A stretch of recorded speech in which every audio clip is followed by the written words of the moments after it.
नमस्कार साथियों, आप सभी का स्वागत है आपके अपने YouTube चैनल पढ़ाई की पोथी में। साथियों, उम्मीद करती हूँ कि आप सभी स्वस्थ होंगे, मस्त होंगे, बेहतर होंगे और निरंतर अपनी तैयारी के माध्यम से सफलता का मार्ग प्रशस्त कर रहे होंगे। तो चलिए, यह जो जीव विज्ञान की सीरीज आपके लिए स्टार्ट की गई है, इसको कंटिन्यू करते हुए आज हम क्लास सेकंड करेंगे और इस क्लास सेकंड में हम देखेंगे कोशिका से बनने वाले सभी महत्वपूर्ण प्रश्न, जिसे हम कह सकते हैं कि कोशिका विज्ञान। तो आज हम कोशिका विज्ञान के बारे में उन सभी प्रश्नों पर चर्चा करेंगे जो आपकी परीक्षाओं में अब तक पूछे गए हैं। अगर सीधी सी बात कहूँ तो कोशिका से बनने वाले अब तक के सभी प्रश्न आपके लिए हाजिर हैं। तो सबसे पहला प्रश्न है, कोशिका शब्द किसने दिया व इसकी खोज किसने की? तो कोशिका नामक जो शब्द है यह रॉबर्ट हुक के द्वारा दिया गया था। देखिए, आपने जो कुछ भी अभी तक पढ़ रखा है उस चीज़ को आप रिवीजन के तौर पे भी यहाँ देख सकते हैं, और अगर आपने कुछ भी नहीं पढ़ा है तो भी आपके लिए ये वीडियो बहुत ही ज़्यादा यूज़फुल होने वाला है।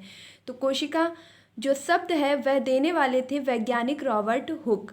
रॉबर्ट हुक के द्वारा कोशिका शब्द का प्रयोग प्रथम बार किया गया था और इन्होंने कोशिका की खोज की थी। आगे हम देखेंगे जीवित कोशिका की खोज किसने की थी। तो जो रॉबर्ट हुक थे उनके द्वारा कोशिका शब्द पहली बार दिया गया और इसकी खोज की गई, जबकि जो जीवित कोशिका थी इसकी खोज की गई थी ल्यूवेन हॉक के द्वारा। देखिए, चीज़ों में अंतर समझ लीजिएगा अच्छे से। यदि जीवित कोशिका पूछा जाएगा तो उसकी खोज ल्यूवेन हॉक ने की है, और अगर सिर्फ कोशिका शब्द कहा जाएगा तो उसकी खोज रॉबर्ट हुक के द्वारा की गई है। अगला प्रश्न देखेंगे, कोशिका सिद्धांत किसने दिया? तो कोशिका सिद्धांत को देने वाले हैं स्लाइडर एवं श्वान।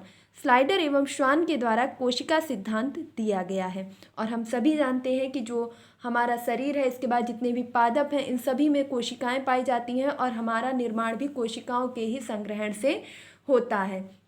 इसके साथ साथ याद रखेंगे, सबसे लंबी कोशिका किसकी होती है? तो जो सबसे लंबी कोशिका है वह तंत्रिका तंत्र यानी कि न्यूरॉन्स, जो हमारे बॉडी में तंत्रिका तंत्र है उसकी जो कोशिका है वह सबसे लंबी होती है। और अगर सबसे बड़ी कोशिका पूछी जाएगी तो सबसे बड़ी कोशिका है शुतुरमुर्ग के अंडे की। शुतुरमुर्ग का जो अंडा होता है उसकी कोशिका सबसे बड़ी होती है। तो चीज़ों में अंतर बहुत ही आसानी से समझ लीजिएगा। मैं इस चीज़ को बार बार बोल रही हूँ क्योंकि प्रश्न सभी को आते हैं और गलत सिर्फ इसलिए होते हैं क्योंकि हम छोटी सी चीज़ में कंफ्यूज हो जाते हैं। जैसे यदि जीवित कोशिका पूछा जाएगा तो ल्यूवेन हॉक ने खोज की है, और अगर सिर्फ कोशिका शब्द कहा जाए तो उसकी खोज रॉबर्ट हुक के द्वारा की गई है, जबकि कोशिका सिद्धांत स्लाइडर एवं श्वान ने दिया है।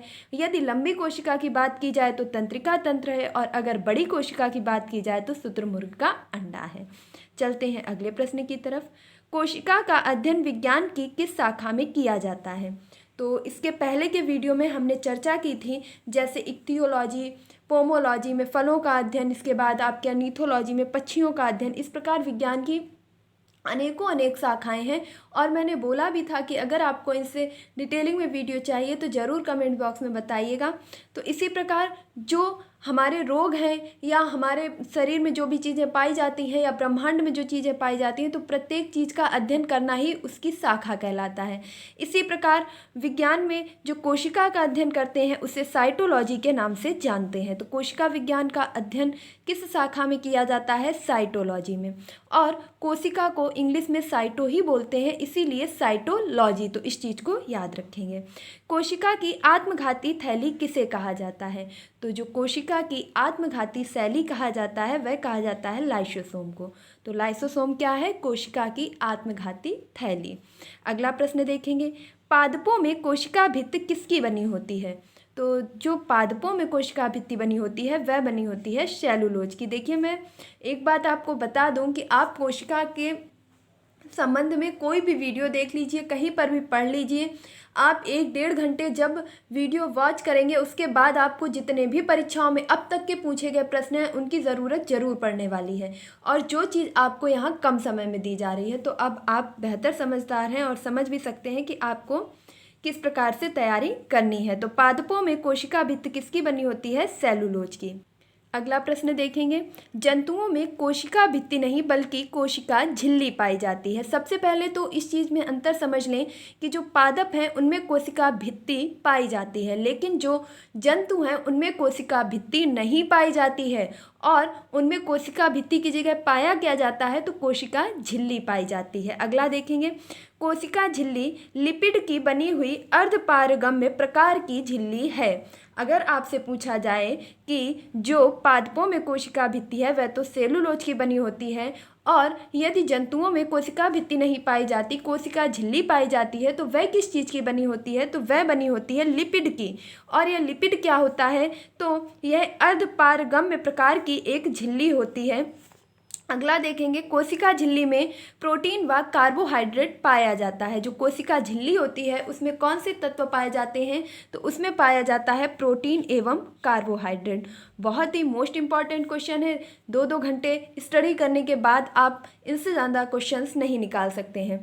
तो कोशिका का पावर हाउस, शक्ति ग्रह या इंजन किसे कहा जाता है। मोस्ट रिपीटेड क्वेश्चन, अगर मैं कहूँ कि परीक्षा में एग्जामिनर का सबसे फेवरेट क्वेश्चन यही होता है कि वह ज़्यादातर परीक्षाओं में पूछता है कि कोशिका का पावर हाउस किसे कहा जाता है, तो माइटोकॉन्ड्रिया को कोशिका का पावर हाउस या शक्ति ग्रह इंजन के नाम से भी जाना जाता है। अगर मैं कहूँ कि कोशिका को शक्ति कहाँ से मिलती है, कोशिका को चार्ज कौन करता है, कोशिका का इंजन कौन है, तो इन सभी का आंसर हो जाएगा माइटोकॉन्ड्रिया। अगला प्रश्न देखेंगे, कोशिका की ऊर्जा मुद्रा किस रूप में होती है। जो कोशिका की ऊर्जा मुद्रा है वह एटीपी के रूप में होती है, और एटीपी माइटोकॉन्ड्रिया में होता है। जो एटीपी है इसका फुल फॉर्म क्या है तो एडिनोसिन ट्राइफॉस्फेट। कई बार आपसे अगर मैं जिक्र करूं बायो पोर्शन में तो मोस्टली ऐसी चीज़ें होती हैं जिनका फुल फॉर्म भी पूछा जाता है, जैसे आपका एड्स हो गया, एचआईवी हो गया, इसके बाद आपका डीपीटी हो गया, बीसीजी हो गया, इन सभी के फुल फॉर्म्स भी पूछे जाते हैं। तो आपके लिए जो चीज़ें मैं जो रिटन रूप में दे रही हूँ वो तो इम्पॉर्टेंट हैं ही, लेकिन उसके साथ में जो मैं ओरली बताती हूँ वह भी उतना ही यूज़फुल है। तो एटीपी का जो फुल फॉर्म है वह है एडिनोसिन ट्राइफॉस्फेट, और एक एटीपी जो है 38 ऊर्जा मुक्त करता है। इस चीज़ को भी याद रखेंगे। कोशिका का यातायात या प्रबंधक किसे कहा जाता है, तो जो कोशिका का यातायात है या प्रबंधक उसे जाना जाता है गोल्जी काय के नाम से। तो गोल्जी काय क्या है, कोशिका का यातायात या प्रबंधक। अगला प्रश्न देखेंगे, कोशिका के केंद्रक की खोज किसने की।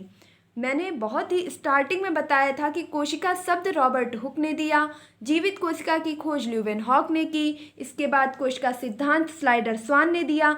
अब उसी से रिलेटेड एक क्वेश्चन आ गया है कि कोशिका के केंद्रक की खोज किसने की। तो यदि कोशिका के केंद्रक की खोज पूछी जाए तो आपका आंसर हो जाएगा रॉबर्ट ब्राउन। रॉबर्ट ब्राउन नामक वैज्ञानिक ने कोशिका के केंद्रक की खोज की है। तो मैं बार बार एक बात बोल रही हूँ और उम्मीद करती हूँ कि अब तक आप अच्छे से समझ गए होंगे कि चीज़ों में अंतर करना सीख जाइए, क्योंकि यहीं से प्रश्न गलत होने के चांसेस होते हैं। केंद्रक के क्रोमोटीन, जो केंद्रक होता है उसके क्रोमोटीन में कौन सा प्रोटीन पाया जाता है। अब यह क्रोमोटीन होता क्या है, तो देखिए जो कोशिका होती है, अगर मैं थोड़ा सा रफली समझाना चाहूँ तो आप समझ सकते हैं कि यहाँ कहीं अगर आपकी एक कोशिका है तो उस कोशिका में एक धागे नुमा यदि जो संरचना बन रही है तो इस धागे नुमा संरचना को ही क्या कहते हैं, क्रोमोटीन। इस धागे नुमा संरचना को क्रोमोटीन कहते हैं, और इसमें पाया क्या जाता है तो इसमें हिस्टोन प्रोटीन पाया जाता है। ये प्रश्न थोड़ा डीपली हो जाएगा, तो आप किसी भी एग्जाम की प्रिपरेशन कर रहे हो, बायो पोर्शन सभी के लिए इंपॉर्टेंट होता है। तो जो कोशिका का केंद्रक है उसमें क्रोमोटीन यानी कि जो धागे नुमा संरचना होती है उसमें कौन सा प्रोटीन पाया जाता है तो हिस्टोन प्रोटीन। अगला प्रश्न देखेंगे, मानव शरीर में गुणसूत्रों की संख्या कितनी है। तो मानव शरीर में हम सभी जानते हैं कि 46 गुणसूत्र पाए जाते हैं, और इन 46 गुणसूत्रों को अगर जोड़ों में पूछा जाए तो कुल 23 जोड़े गुणसूत्र मानव शरीर में पाए जाते हैं। यह स्त्रियों में भी समान होते हैं और पुरुषों में भी, लेकिन जो 23वां जोड़ा होता है वह स्त्रियों में तो समान होता है लेकिन पुरुषों में असमान होता है। अब इस चीज़ को समझ लेंगे कि ये कौन से असमान होते हैं। तो अगर मैं 23 जोड़े की बात करूं तो 23 जोड़े में जो 22 जोड़े होते हैं वह स्त्री व पुरुष दोनों में समान होते हैं, यानी कि आपके जो 22 जोड़े होते हैं वह यक्स और बाई होते हैं। यह जोड़े पाए जाते हैं किसमें तो पुरुषों में। लैंगिक जो होता है आपका वह सिर्फ यक्स और यक्स, यानी कि अगर आपके जो स्त्री है और पुरुष है, तो स्त्री में आपके हमेशा हमेशा यक्ष यक्ष ही गुणसूत्र पाए जाते हैं, जबकि पुरुषों के 23वें जोड़े में यक्ष और बाई गुणसूत्र पाया जाता है। यानी कि जो 22 गुणसूत्र होते हैं, एक बार फिर से समझ लीजिएगा, 22 गुणसूत्र स्त्री और पुरुष में समान होंगे, एक ही जैसे होंगे। उसके बाद जो 23वां गुणसूत्र आएगा वह स्त्री में कौन सा होगा, तो यक्ष यक्ष ही होगा, लेकिन जो पुरुष होगा, पुरुष में यह जोड़ा यक्ष बाई होगा। तो जब हम निषेचन करेंगे, यानी कि जो संतान उत्पन्न होगी, उसमें जो पुरुष है उसके ऊपर पूरा डिपेंड होगा कि आने वाली संतान लड़की होगी या लड़का होगा, क्योंकि जो लास्ट गुणसूत्र होता है वह पुरुष के द्वारा ही रिलीज किया जाता है। अगर यक्ष गुणसूत्र रिलीज होगा, इसका मतलब है कि संतान लड़की होगी, यानी कि, और अगर यक्ष बाई होता है तो संतान लड़का होगी। अगला देखेंगे, कोशिका का श्वसन स्थल क्या है। तो जो कोशिका का श्वसन स्थल है उसे माइटोकॉन्ड्रिया के नाम से जाना जाता है। माइटोकॉन्ड्रिया एक दोहरी झिल्ली युक्त संरचना होती है। जीव द्रव्य शब्द किसने दिया, तो जो जीव द्रव्य शब्द है यह पुरकिंजे नामक वैज्ञानिक के द्वारा दिया गया है। जीव द्रव्य शब्द किसके द्वारा दिया गया, तो पुरकिंजे के द्वारा। जीव द्रव्य का निर्माण कोशिका द्रव्य व केंद्रक द्रव्य से मिलकर होता है। जो जीव द्रव्य होता है कोशिका के अंदर, तो यह किससे मिलकर के बनता है, तो कोशिका द्रव्य और केंद्रक द्रव्य के मिलने से जीव द्रव्य का निर्माण होता है। कई बार प्रश्न पूछा जा चुका है कि जीव द्रव्य का निर्माण किस किस के मिलने से होता है, तो कोशिका द्रव्य और केंद्रक द्रव्य। प्रोटीन की फैक्ट्री किसे कहते हैं, तो प्रोटीन की फैक्ट्री कहा जाता है राइबोसोम को। प्रोटीन की फैक्ट्री किसे कहा जाता है, राइबोसोम को। इसके पहले हमने देखा था कि कोशिका का यातायात प्रबंधक किसे कहा जाता है, गाल्जी काय को। सबसे छोटा कोशिकांग कण या पैलेट किसे कहते हैं, तो राइबोसोम को। कोशिकांग का कोशिकांग किसे कहा जाता है, यह भी राइबोसोम को कहा जाता है। सबसे छोटा कण भी राइबोसोम को कहा जाता है। प्रोटीन की फैक्ट्री भी राइबोसोम को कहा जाता है। इसके बाद अगला देखेंगे कि जीवन का भौतिक आधार किसे कहते हैं। हमारे जीवन का जो भौतिक आधार है वह जीव द्रव्य कहलाता है। हमारे जीवन का भौतिक आधार क्या है, तो जीव द्रव्य। तारकाय की खोज बोबेरी ने की, जो केवल जंतु कोशिका में पाया जाता है।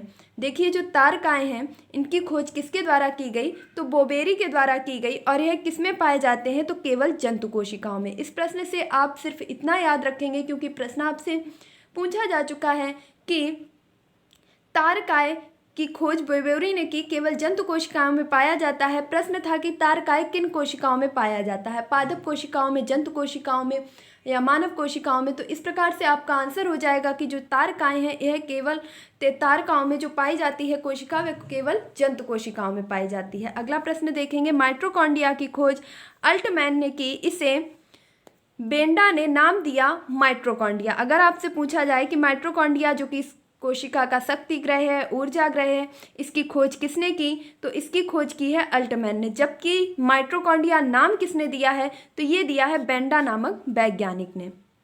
तो ये थे आपके कोशिका से बनने वाले, इसके साथ साथ मैंने जीव द्रव्य को भी कवर अप किया, जो भी मोस्ट इंपॉर्टेंट क्वेश्चन थे। अगर मैं कहूँ कि कोशिका से जो भी प्रश्न आपके परीक्षाओं में पूछे जाते हैं, तो मोस्ट रिपीटेड क्वेश्चन को मैंने यहाँ पर शामिल किया है। उम्मीद करती हूँ कि आपको यह वीडियो ज़रूर अच्छा लगा होगा, अपनी परीक्षा की दृष्टि से हेल्पफुल लगा होगा। अगर आपको यह वीडियो थोड़ा सा भी अच्छा लगा है, ज़रा सा भी पसंद आया है, तो प्लीज़ इस वीडियो को लाइक करना, शेयर करना और चैनल को सब्सक्राइब करना बिल्कुल भी ना भूलें। अगर आप चैनल पर नए हैं तो क्या कर रहे हैं, फटाफट से चैनल को सब्सक्राइब कीजिए, वीडियो को लाइक कीजिए और अपने दोस्तों के साथ शेयर कीजिए।